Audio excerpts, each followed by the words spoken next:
नमस्कार, मैं हूं आपके साथ दीपक झा और आप देख रहे हैं टोटल लोकतंत्र। हमारे साथ आदर्श जी जुड़ चुके हैं। आज हम बिहार में जो हुए उपचुनाव के नतीजे आए हैं, जो 4 विधानसभा सीटों पर उपचुनाव हुआ, उसमें जो विपक्ष का हाल रहा, जो जनसुराज का हाल रहा, उसी पर चर्चा करने के लिए हमारे साथ जो टोटल लोकतंत्र के संपादक हैं वही जुड़े हैं। सबसे पहले आदर्श जी, आपका स्वागत है। बहुत बहुत धन्यवाद दीपक जी, मौका देने के लिए हमें।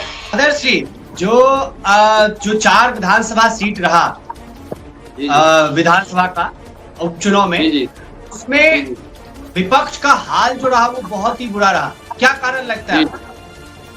जी, विपक्ष का हाल बहुत बुरा होने का कारण यह भी हो सकता है कि जैसे विपक्ष लगातार दावा करती है कि हमने यहाँ ये किया, हमने अपने क्षेत्र के लिए वो किया, मतलब काफी सारे कामों को गिनवाती है, लेकिन वादे पे खड़े नहीं होती है। यहाँ कहीं ना कहीं जनता के नाराज होने का भी कारण होता है, जिस बात को लेकर जनता नाराज भी हो जाती है। और जनता के नाराज होने के बाद जाहिर सी बात है कि वोट कम आते हैं, तो जाहिर सी बात हार जीत तो होता ही होती है। कि मैं देख रहा था, तरारी का देख रहा था मैं, जिस पर 10,000 तरारी का मैं देख रहा था। आदर्श जी, 10,000 वोटों का मार्जिन आप समझते हैं? 10,000 वोटों में कहीं कहीं तय हो जाता है कि कौन बनने वाला है विधायक। और यहाँ पर 10,000 वोटों का जो मार्जिन है, वो जो यहाँ पर कम्युनिस्ट पार्टी से थे उनका भी हाल बहुत ही बुरा और हो गया। और जनसुराज के जो यहाँ पर किरण सिंह थी, वो उनको सिर्फ महज 5,000 वोट आए हैं, 5,000 वोट महज। तो इसमें आप क्या देखते हैं कि कोई दूसरा विकल्प क्या तरारी को नहीं दिखा और इसलिए भारतीय जनता पार्टी की वहां पर जीत हुई? जी, एक मिनट में आप जैसे आपने तरारी की बात की, तो मैं तरारी की स्पष्ट कर दूं कि तरारी से विशाल पासवान जी की जीत हुई है। भारतीय जनता पार्टी से वो कैंडिडेट थे और उनकी जीत 10,612 वोटों से हुई है, आपको पता होगा जैसा कि। और हारने वाले कैंडिडेट के बारे में बताया तो राजू यादव है, जो कि कम्युनिस्ट पार्टी से है। वो बहुत ही ज्यादा है, उसमें तो काफी लोग हारे हैं। अब इतने लोग उसमें खड़े हो जाते हैं जिनको, मुझे लगता है कि आप तो जानकार हैं आदर्श जी। आप जानते हैं कि हमारे यहाँ जब पंचायती का चुनाव होता है तो उसमें भी इससे ज्यादा वोट लाया जाता है। 150, 200 ऐसे करके लोग वोट ला रहे हैं उसमें।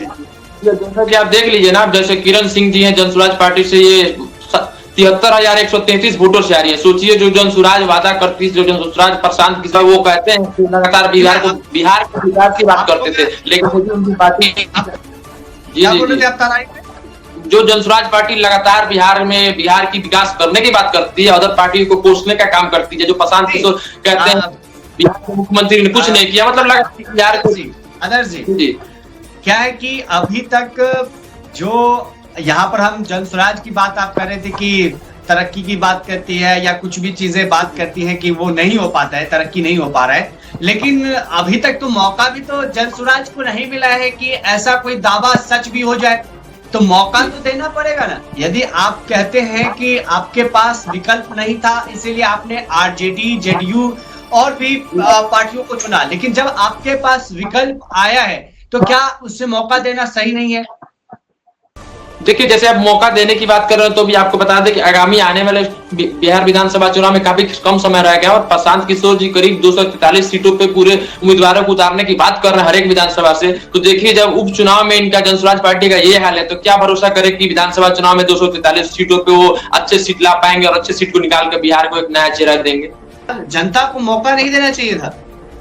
जनता को मौका किस ग्राउंड पे देना चाहिए? आप बस ऐलान कर रहे हैं, बस घूम रहे हैं, बस आप लगातार अपना कैंप लगा रहे हैं, बस उसमें बोल रहे हैं। अभी इम्प्लीमेंट नहीं कर सकते ना किसी मुद्दों को। यदि वो उठा रहे हैं तो सरकार में आएंगे तभी उसे इम्प्लीमेंट कर सकते हैं। सरकार में आएंगे तभी वो सत्ता में जो है जनता को उस नहीं, तो वही प्रशांत किशोर है ना जो दावा करते हैं कि हम बिहार में सबसे ज्यादा सीट निकाल के दिखाएंगे इस बार। तो विधानसभा चुनाव भी सामने ही है सर पे, आपको पता होगा, तो उसमें पता लग जाएगा कि प्रशांत किशोर कितने अपने वादे पे खड़े उतर। अभी तो फिलहाल अब तक तो हवा निकलती हुई। अब मैं रामगढ़ पे आना चाहूंगा। रामगढ़ पे विधानसभा, वहां पे भी चुनाव हुआ और यहाँ पर जो भारतीय जनता पार्टी के अशोक कुमार सिंह थे उन्होंने जीत लिया। जो ज्यादा मार्जिन नहीं है यहाँ पर, लेकिन ये कहा जा सकता है कि ज्यादा मार्जिन ना होने के बाद भी जो दूसरे नंबर की पार्टी रही वो रही बहुजन समाज पार्टी। ये तो चौंकाने वाला ही है कि बिहार में बहुजन समाजवादी पार्टी का यदि वो जमीन तैयार हो रहा है तो कहीं ना कहीं ये तो आरजेडी के लिए चिंता का विषय है। ये तो बहुत पुरानी पार्टी है Bahujan Samaj party, BSP. RJD के लिए हो गया ना कि कहीं ना कहीं मान लीजिए कहीं और से सीट निकाल के अगर जाती है बहुजन समाज पार्टी तो फिर आरजेडी को फिर कहीं ना कहीं घाटा होगा काफी से। राष्ट्रीय जनता दल का हाल देखें तो बहुत ही मतलब 35,000 वोट उनको सिर्फ मिला है। और वहीं पे जो बहुजन समाज पार्टी के उम्मीदवार थे सतीश कुमार सिंह यादव, उन्होंने बहुत ही लंबा नाम है, 4 नाम का एक नाम, और यहाँ पर 60,000 वोट उनको मिला हुआ है। तो कहीं ना कहीं यहाँ पे आप मार्जिन देखें तो ज्यादा नहीं है, 1300 वोट कोई ज्यादा मायने नहीं रखता। मुझे लगता है कि यदि यहाँ पर आरजेडी साथ देती तो कहीं ना कहीं वो हार जाते अशोक कुमार। जी काफी मददगार साबित होता है उनको। अब यहाँ भी देख लीजिए आप, जैसे आप रामगढ़ की बात कर रहे हैं तो रामगढ़ में भी देख लीजिए सुशील कुमार सिंह जी जनसुराज पार्टी से हैं, 55,744 वोटों से आ रहे हैं। यहाँ भी जनसुराज पार्टी काफी पीछे बैकफुट पे दिख रही है।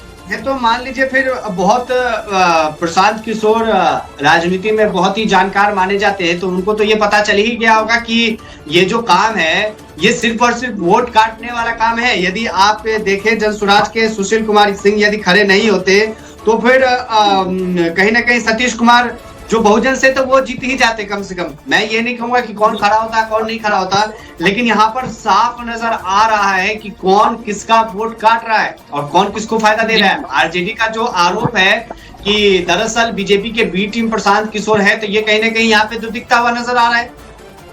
जी जी जी जी जी जैसा कि आप कह रहे हैं, जैसे देखिए तो मतलब कई जगह एक तरह से देखिए तो कहीं ना कहीं मतलब कई लोग काफी लोग भी कह रहे हैं कि जनसुराज पार्टी अगर चुनाव लड़ रही है तो कहीं ना कहीं दूसरे पार्टी को काफी खतरा पहुंचेगा। काफी एक तरह से समझिए तो वोट कटवा का काम कर रही है। कहीं जो वोट ये काट ले रही है, भले ही हार जा रही है लेकिन फिर भी जितने वोट काट रही है बाकी पार्टियों को भी काफी मतलब दिक्कतों का सामना करना पड़ रहा है इनके आने से। चलिए मैं इमामगंज पे आता हूँ, क्योंकि हम ज्यादा देर तक नहीं खींचेंगे इस वीडियो को। जो जनता को जानकारी देना है उसी हिसाब से हम करते हैं शॉर्ट्स में। और यहाँ पर देखिए इमामगंज में देखें तो इमामगंज में जो हाल रहा, दीपा कुमारी वो जीत गई। हिंदुस्तानी अवाम मोर्चा से वो थी, सेकुलर जो उनके ससुर की ही पार्टी है, तो ऐसे में उनको तो जीतना ही था। वैसे 53,000 वोट उनको मिले हैं, 5,000 से उन्होंने इस चुनाव को जीता है। और जब वहीं पे राष्ट्रीय जनता दल से जो रोशन कुमार थे वो 47,000 वोट उन्होंने पाया, तो कोई खराब नहीं है। यहाँ पर सिर्फ 5,000 का मार्जिन है, तो 2025 के विधानसभा चुनाव में कुछ न कुछ अंतर हम देखने को हमें जरूर मिलेगा। और वही जितेंद्र पासवान जो है वो जनसुराज से है, तो उनको सिर्फ यहाँ पर उनका हाल जो था वो बहुत ही खराब नहीं कह सकते, ठीक ही है, क्योंकि 37,000 वोट यदि आपको मिलता है तो आप यदि बेहतर प्रदर्शन करते हैं, 16,000 वोटों का मार्जिन है, कोई ज्यादा मार्जिन नहीं है। यदि आप यहाँ पर संभाल लेते हैं दूसरे कैंडिडेट को जो निर्दलीय तौर पर खड़ा होते हैं उनको आप संभाल लेते हैं, तो कहीं ना कहीं आप यहाँ पर बाजी मार सकते हैं। तो ये कहीं दिखता है पूरा। और यहाँ पर मुझे लगता है कि जनसुराज ने अच्छा प्रदर्शन किया है और सीटों के मुकाबले यदि देखें तो काफी ज्यादा यहाँ पर अच्छा प्रदर्शन रहा है। और राष्ट्रीय जनता दल को ये सोचना होगा कि आखिर किस मुद्दे पर काम किया जाए, किस मुद्दे पर काम नहीं किया जाए, और कैसे उस मुद्दों को जो, क्योंकि वो भी सरकार में रहे हैं, ऐसे ये नहीं कह सकते कि हमारी सरकार आई नहीं और हमने काम इसलिए नहीं किया क्योंकि हमारी सरकार नहीं, हम कोई योजना को इम्प्लीमेंट नहीं कर पाए। उन्होंने क्या किया, नीतीश कुमार के साथ जितने दिन रहे वो जनता के बीच पहुंचाना होगा। और कहीं ना कहीं ये जो है मुझे लगता है कि इसी के साथ जनसुराज की जो करता धरता है प्रशांत किशोर जी को भी सोचना होगा कि आखिर वो क्या कर रहे हैं। तो अगले सीट पे हम जाना चाहेंगे बेलागंज पे आते हैं। यहाँ पे मनोरमा देवी जी जो थी जनता दल की वो जीत गई। आप इसको कैसे देखते हैं, क्योंकि 21,000 का मार्जिन है, यहाँ पे सबसे ज्यादा मार्जिन यही है।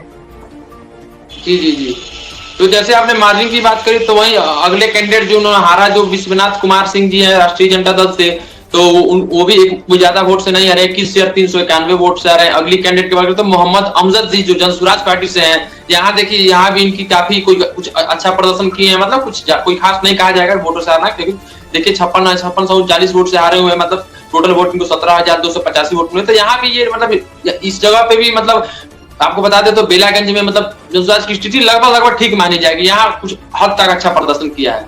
और ये जो बात आप कर रहे हैं मनोरमा देवी की जो जनता दल यूनाइटेड से है, तो इनकी वोट तो जीतने की वोट काफी देखा जाए तो काफी मार्जिन है, 21,391 वोट, तो कोई कम वोट नहीं होता है। किस तरह 1,000, 1,500, 2,000 नहीं है कि कहीं ना कहीं कह सकते हैं आपकी कोई ज्यादा मार्जिन नहीं है।